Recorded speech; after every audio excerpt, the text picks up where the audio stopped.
Want me to come up? Okay, we got, today I'm 27 years sober. And my friend Ruth and Nicole got together and decided how to do this. Right. This is Paul. I love Paul. He never know how much I love him. He saved my life and is instrumental in my recovery, and I don't forget that every day. I remember that. But he likes to say that he's a narcissist and he's hard. He's a badass and he's mean and nasty. But you know what? I know Paul.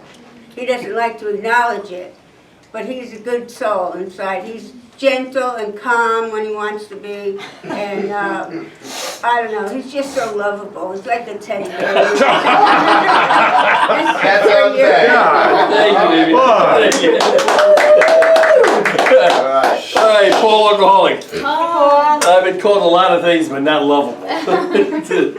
Anyway, 27 years ago, I was chased in the rooms of Alcoholics Anonymous. I had committed a bunch of crimes, and the sheriff's department was coming after me. The FBI was coming to my house, and I was basically forced to do something.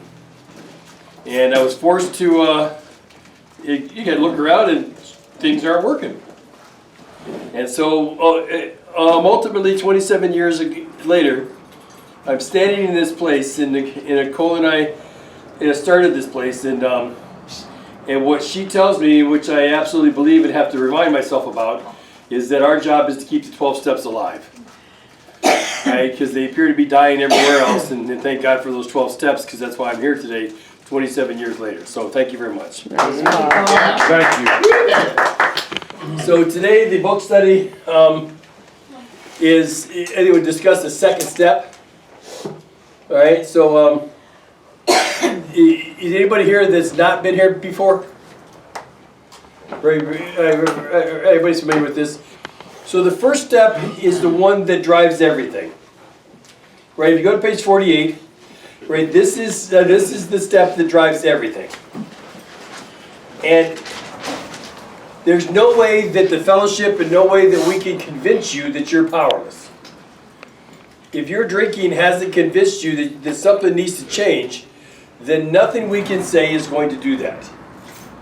We can give you definitions, we can tell you about our own experience, and if you relate to that, then what powerless means is across the board. Is like, I'm powerless, so I tell my story to another drunk, and if they relate and they had similar experiences, then you're powerless too. Does that make sense? Mm-hmm. Right? And so I had to be taught what it meant to be powerless here.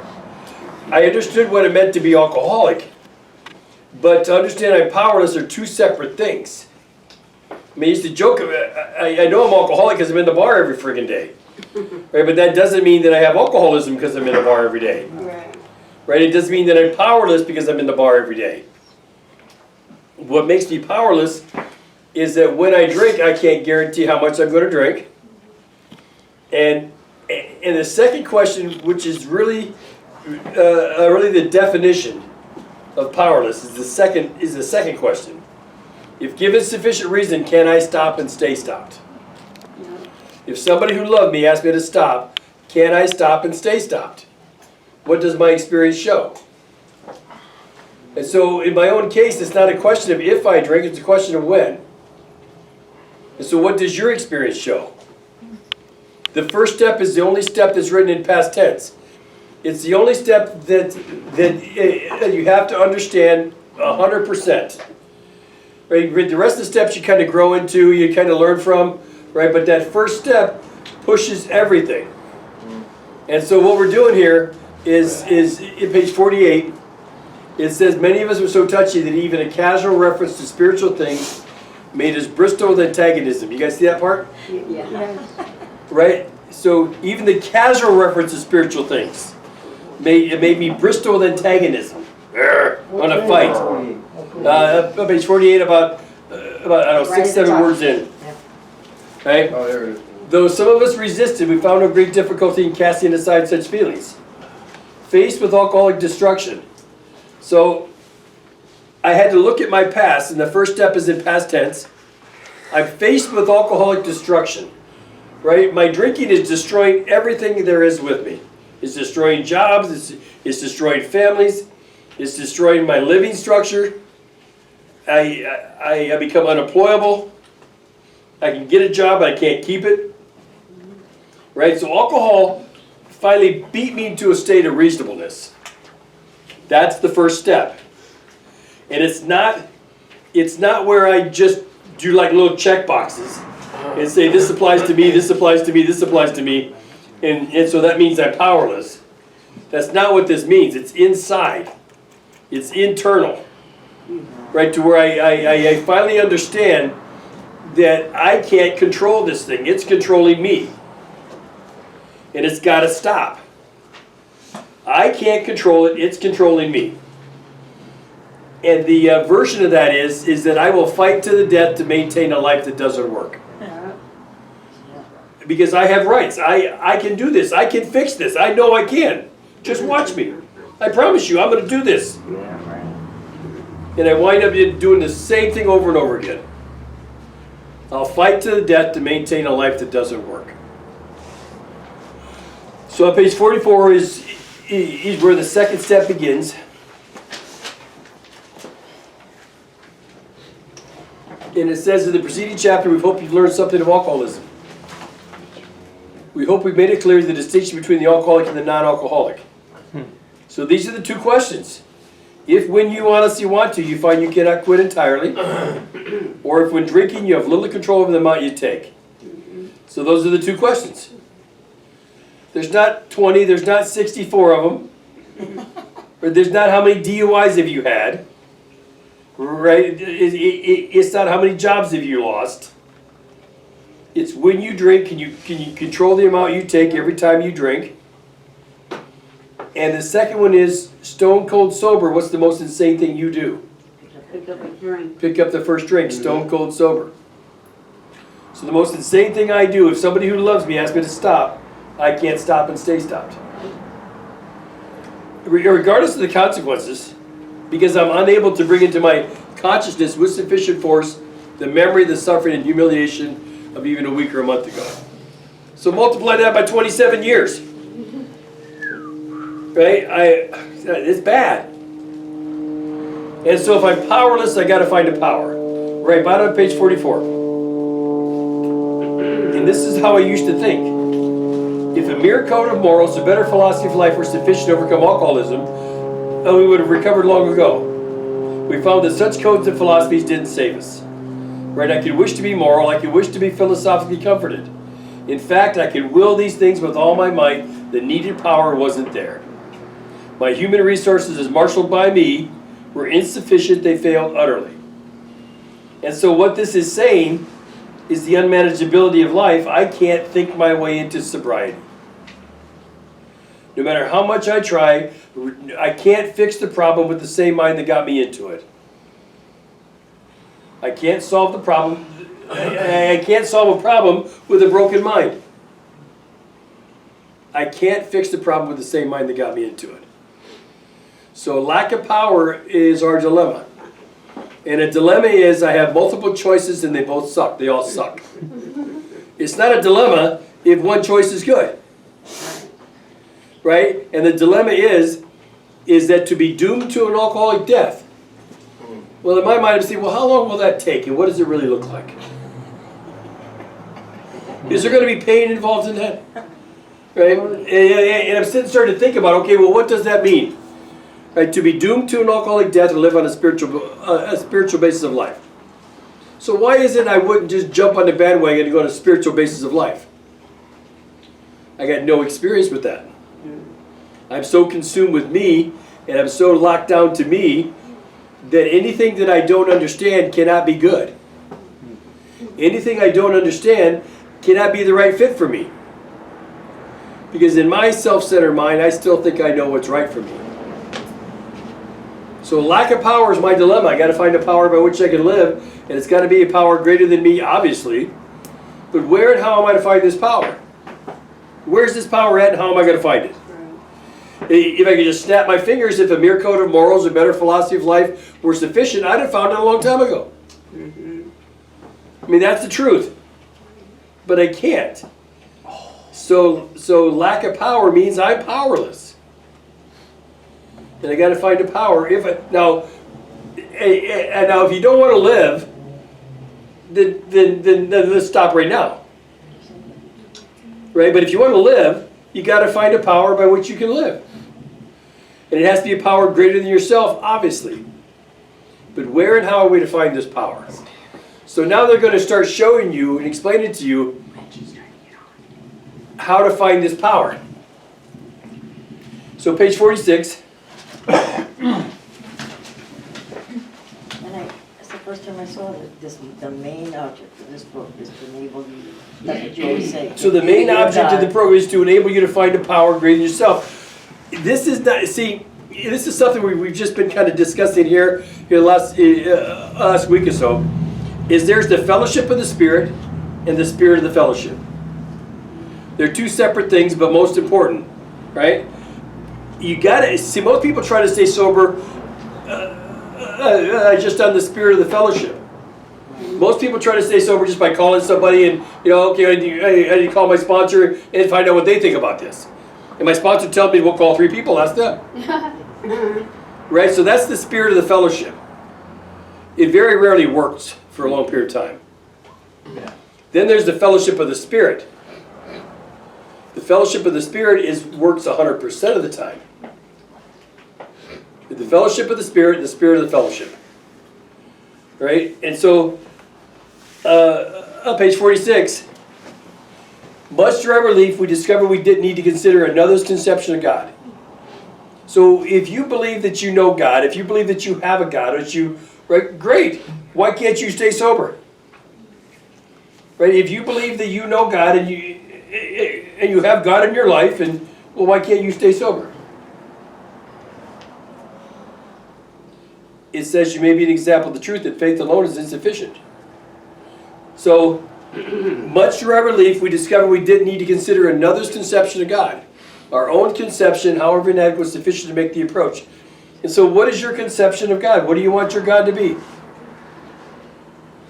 Not God, the czar of the heavens. I mean, I guess it's okay, but what does it mean to you? Not what you believe in, but what does it mean to you as you understand Him?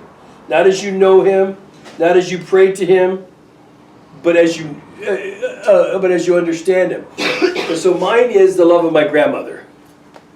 And my grandmother's not God. I'm not saying that. But that's that. To me, God is that void between me and my grandmother. That's that love, right? It's that love. It's that trust. Selfless love. It's that feeling of security. Right? You guys understand that? Mm-hmm. Right? And so, can you bring into your consciousness a person, a dog, a place, right? That you can understand that if you ask it a question, right? If you ask this spirit a question, if I ask my grandmother a question, I get an answer. And she's been dead 30 years. Right? But it's just that conscious contact that I had with her. Okay? So that's my conception of God. Is this making sense? Mm-hmm. So top page 47. When therefore we speak to you, God, we mean your own conception of God.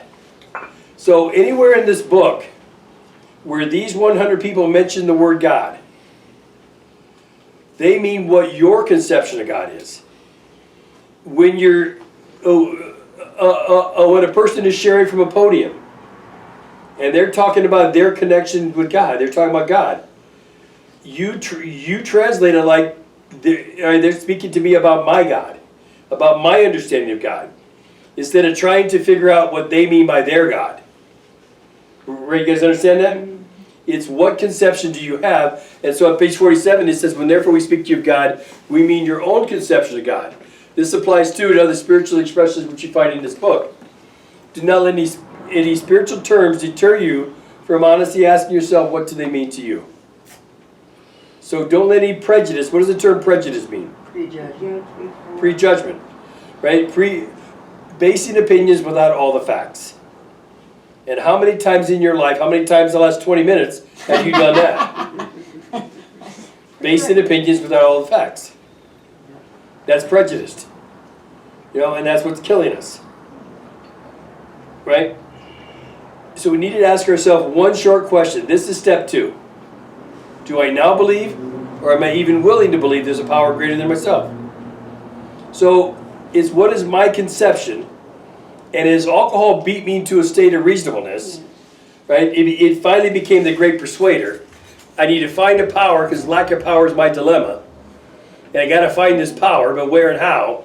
And now they're trying to give me an example or an idea about what this power is, what it feels like, my conception. As I understood him, as we understood him. Does it make sense? And so it says, we need to ask ourselves one short question. Do I now believe, or am I even willing to believe there's a power greater than myself? As soon as a man can say he does believe, or is even willing to believe, we emphatically assure him he's on his way. So that's step 2. And this step kind of gets blown over, right? Kind of gets just passed over with somebody just asking you a question, right? Do you believe you're the highest power in the world? Well, no. Well, there must be another power. Okay, good enough. Hold on. And sometimes that may work, right? But other times, let's go forward. Let's go page 68. I'll give you an example of why it's page 68. Page 68. I'll give you an example of why this is your own conception is so important. I'll give you an example. Or this is a perfect example. If you were to start reading down at the bottom of page 68, where it says we ask God to remove our fear, where you got to search for this one, right? There are 5 or 6 prayers in the 4th step alone. Right? This is the first one. You guys follow me on this? No. He said, all men of faith have courage. They trust their God. We never apologize for God. And instead, we let Him demonstrate through us what He can do. Are you there now? Yeah. Well, we ask God to remove our fear and redirect our attention to what He would have us be. At once we commence to outgrow fear. Right? See that part? Yeah. So think about what your top fear is. Think about what your top fear is.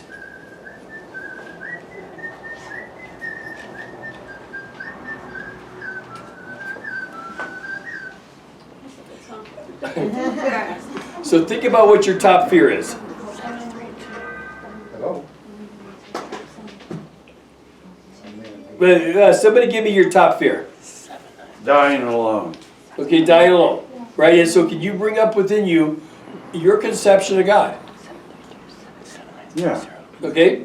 And so take a deep breath and ask this conception to remove your fear of dying alone and redirect your attention to what He would have you be. See, this is the part of this in this step, page 68, that mixes the spiritual with the material. Right? This is the only page in the book, I believe, that actually crosses over. Right? Where it's the spiritual, which I'm afraid of everything, or the material, I'm afraid of you. Right? So this is the page that kind of combines both spiritual and material. So if you were to ask your God, your conception of God, to remove your fear of dying alone, what would the answer be? Right? God, remove my fear of dying alone and redirect my attention to what you would have me be. What would your God tell you? Not alone. Oh, what would your conception of God tell you? Mine, you're not alone. Okay, so, right? So when therefore we speak to you of God, right, she's answering the question with her own conception of God. Right? Mine would be, it's not going to happen. Don't worry about it. Nice. Right? So everybody uses their own conception of God, right, to answer these questions. We could ask that one question and then go around the room and everybody would have different answers. It's because of their own conception of God. Right? This is why step 2 is so important. And so when you ask God to come in and direct your thinking, right? We ask God to direct our thinking, right? So what is he doing? On top of page, middle of page 68. Right, this has to do with fear. It says, perhaps there's a better way. We think so, for now we're on a different basis. The basis of trusting and relying upon God. We trust an infinite God rather than our finite self. We're in the world to play a role he assigns. Just to the extent we do as we think he would have us and humbly rely on him, does he enable us to match calamity with serenity. So if I'm going about my day, and I believe that my actions are in God's will, they're in God's will. Right? Just to the extent that I do as I think he would have me. So I get to just let the day unfold, right, as it's supposed to be, and just do what's in front of me, and that's God's will. And I'm in the world to play a role he assigns. And so this is something that's really big around here in this place. As we go through the steps, we kind of have people break down their lives. Like, sitting here right now, what role are you assigned? A student in the class learning other books there. Absolutely, right? You like this morning, or like, anybody here have parents? Yeah. Right? Well, parents, okay? Yeah. Right? Or brothers, sisters, siblings? What role are you assigned when you see them? Right, so you're a brother, you're a daughter, right, you're a sister. Are you a drunk brother? Are you an alcoholic sister? No. No, you're a sister. Right, you're a brother. Right, you're a spouse, right, you're a partner. You play that role you're assigned. You don't bring in anything else. You don't bring in anything else. You play the role that you're assigned. Now the trick is before you enter into that room or that door or that venue, ask yourself, what role am I assigned here? Right? Actually break it down and ask yourself, what role am I assigned? It's like when you go to work for your dad, right? And you know you're the boss's son, right? What role are you assigned? Right? Are you the boss's son when you go on that job? Well, I mean, well, maybe you are. Maybe, yeah. Right? Maybe you are. But what is your role there? Are you hired as the boss's son, or are you hired to do a job? Do a job.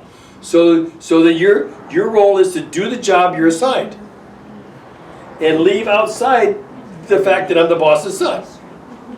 Does that make sense? Mm-hmm. So we do the role that we're assigned, just to the extent that I do as I think he would have me, and humbly rely on him. Does he enable me to match calamity with serenity?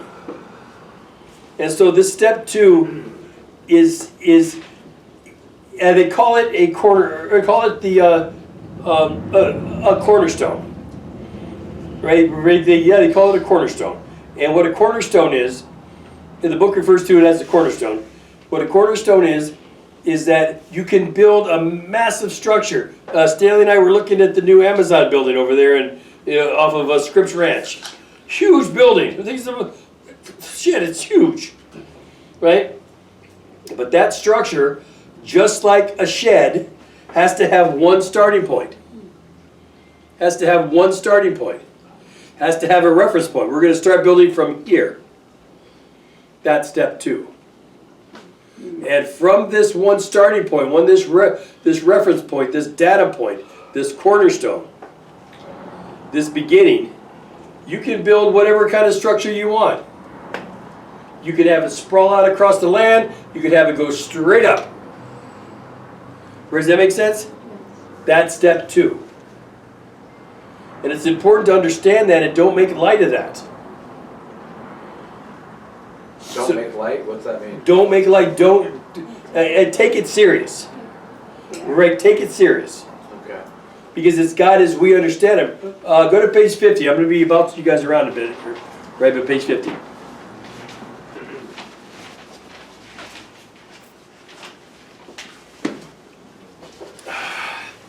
Somebody read the top part. Instead, we looked at the back Instead, we looked at the human defects of these people and sometimes used their shortcomings as a basis of wholesale condemnation. We talked of intolerance while we were intolerant ourselves. Anybody here like that? Oh, yeah. Yeah, you missed the beauty and the reality of the forest because we were diverted by the ugliness of some of its trees. Anybody here ever look at a community of Christian people and just use what your beliefs is as a basis for wholesale condemnation? Instead, the whole place is screwed up, right? And that may be, but that's the ugliness of some of its trees. The forest itself is beautiful. What they're trying to achieve is beautiful.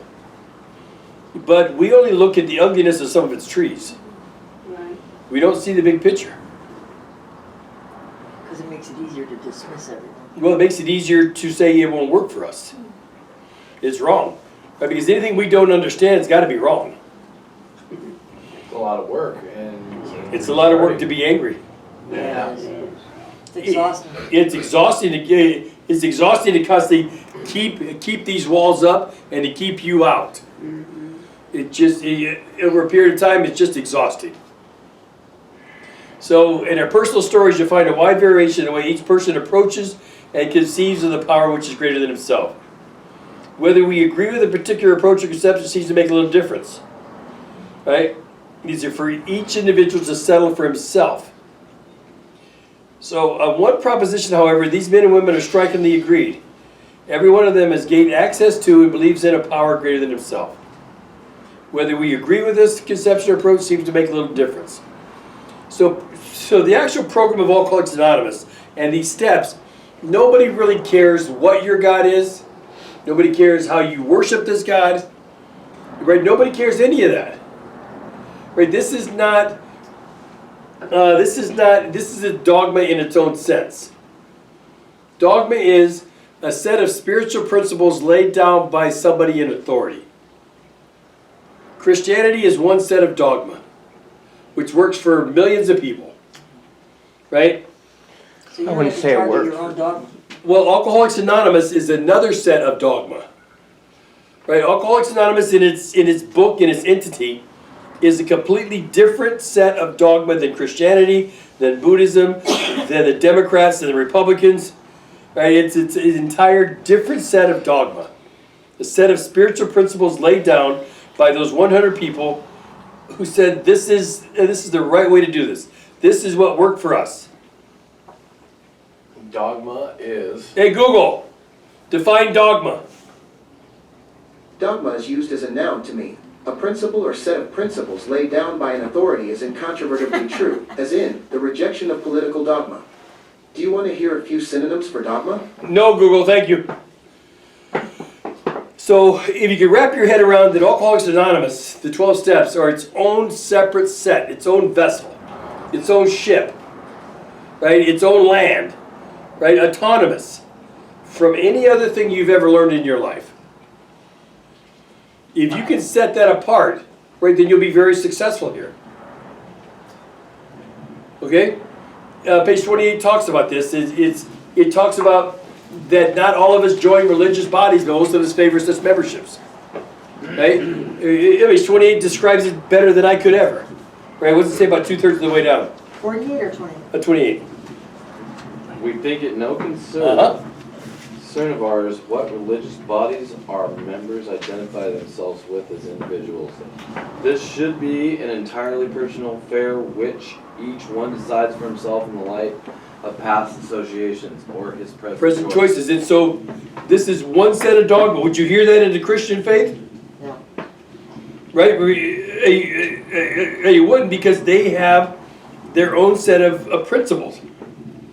This is entirely different. It's not important what church you go to. It's not important what God you pray to. It's not important how you pray to this God. Right? What would you do if you were sponsoring a guy and he comes from some tribe in Africa? Let's just say it's hypothetical. Right? He comes from some tribe in Africa or Egypt or South America, right? Some sort of tribe. And part of their religious rituals are to sacrifice animals. Oh. Right? But we got rid of that in the Bible. Okay, right? For a barbecue. So would you be able to sponsor this person? Yeah.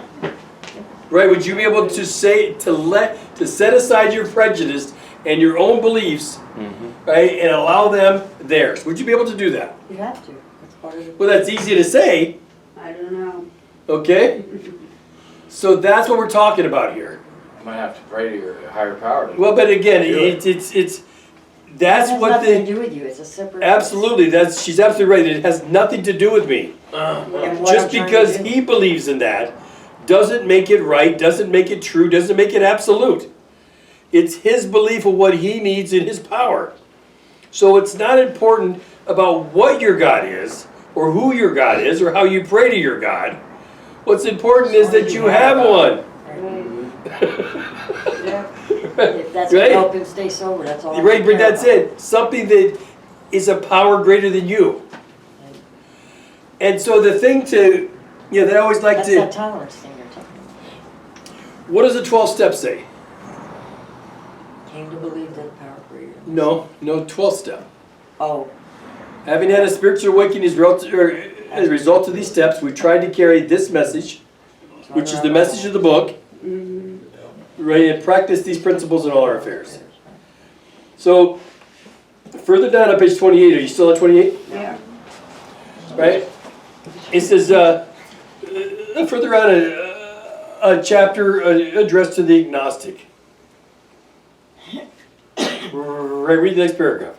Right, there's a chapter, in the following chapter? there appears an explanation of alcoholism as we understood it, then as the 100 people understand it. Then a chapter addressed to the agnostic. Many who were once in this class are now among our members. Surprisingly enough, we find such convictions no great obstacle to a spiritual experience. So I mean, this is not about you have to believe in God first to have a spiritual experience. You don't find God first to have a spiritual experience. You have this spiritual experience or this personality change first before you can find a God. Your personality has to change in order for you to, in order to believe in a God. Because coming in, I was so filled with prejudice and anger and hate that if you mentioned God to me, I was ready to fight. And as soon as you did that, my mind shut down from everything. So it doesn't matter. Right?